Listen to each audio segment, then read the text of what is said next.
welcome to The Explainer. Today, we're diving into something really fascinating, a philosophy from a book called The Mathematics of Love. Yeah, you heard that right.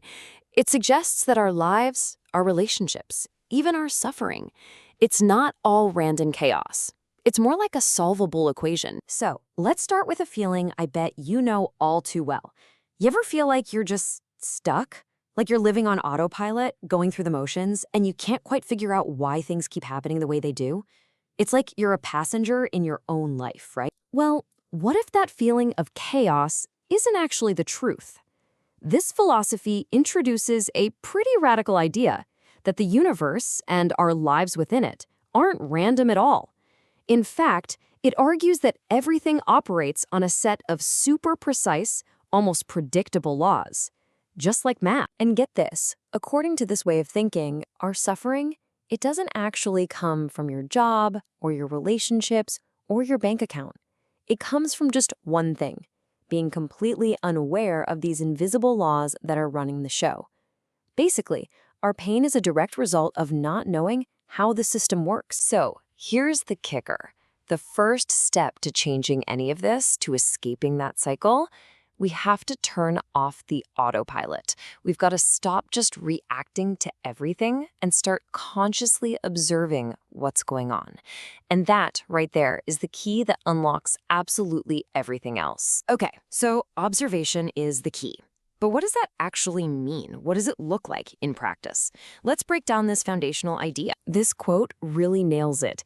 It shows this powerful chain reaction, you know? It all kicks off with that simple decision to just stop and watch. Consciousness here isn't some weird mystical thing.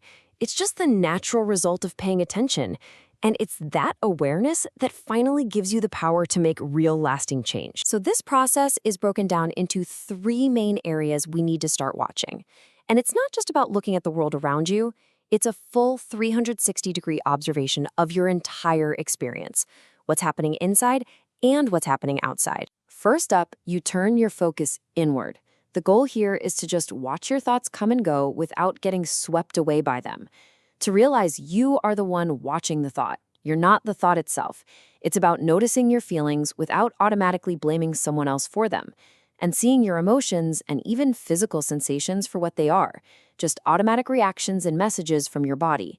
They aren't you. Okay, so once you've looked inward, next you do the same thing with your outer world. You start to observe everything with that same kind of detachment. You look at your relationships, your challenges, even your wins, not as things happening to you, but just as a series of neutral events unfolding. When you do that, it kind of strips away all the emotional charge and lets you see things way more clearly. And finally, the third piece, you watch your own behavior. This is where you really start to notice the difference between an unconscious knee-jerk reaction, like snapping at someone, and a conscious, deliberate action you chose to take. This is the moment you start to wrestle the controls back from that autopilot. All right, so you start observing all this stuff. But then what? How does that simple act build into something bigger, something deeper? Well, this next part is all about bridging the gap between just knowing things in your head and actually achieving true wisdom. This chart from the book is really cool. It basically maps out the whole journey to wisdom. So, up at the top, you've got the world of pure ideas and creation. Down at the bottom, you have the real worlds, of experience and hard facts. The path to wisdom, as you can see, is all about integrating those two things, your big ideas and your day-to-day reality, to create something totally new. So the philosophy kind of breaks this down into two parts of our mind. You've got the idealist part, the dreamer, that comes up with all these amazing new ideas and possibilities. But if that's all you have, if it's not grounded in reality, you can just become a fanatic. Then you have the materialist part, the analyst, that looks at the world as it is. But if that's all you have, you can get stuck, frustrated, and totally disillusioned. So the real magic, the key insight here, is that wisdom isn't about picking one side. It's not idealism or materialism. It's the fusion of the two. It's when our big, grand ideas get tested against the real world, and at the same time, our view of the real world gets lit up by new ideas. That's where real wisdom is born. And all of this brings us to the core metaphor of the whole philosophy, the part in the title, The Actual Mathematics of Love. So how on earth can our relationships be seen as a form of arithmetic? Well, it's actually surprisingly simple. The idea is that in any interaction with another person, you're either adding love or you're subtracting it. That's it. Adding love is when you look for common ground, when you try to find a point of mutual understanding. Subtracting love, well, that's what happens when you dig your heels in, defend your own point of view, and focus on proving the other person wrong. And here are some classic examples of what subtracting love sounds like in the real world. I mean, we've all heard these, right? You are wrong. Don't be stupid. I don't like it. Just notice how all of these are about aggression and ego. They put zero value on what the other person thinks or feels, which makes any real connection totally impossible. They're basically equations that will always give you a negative result. This diagram is basically a map for getting out of conflict. So picture two people stuck at the bottom corners of this triangle. They're both trapped in their own beliefs, their own concepts, and it's all being fueled by all this messy sentiment. The philosophy says the only way out, the only way up, is to move towards the center, to start seeking verification and building a shared understanding together.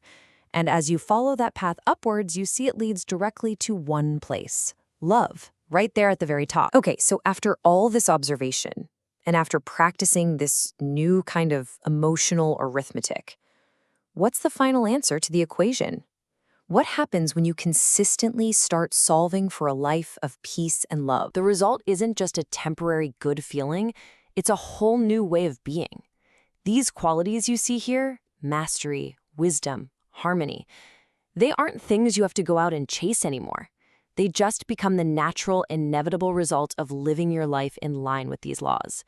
Peace just becomes your default setting. And the ultimate goal of this whole journey, the thing it's all leading to, is what the book calls comprehension. And this isn't just about understanding stuff with your intellect. It's way deeper.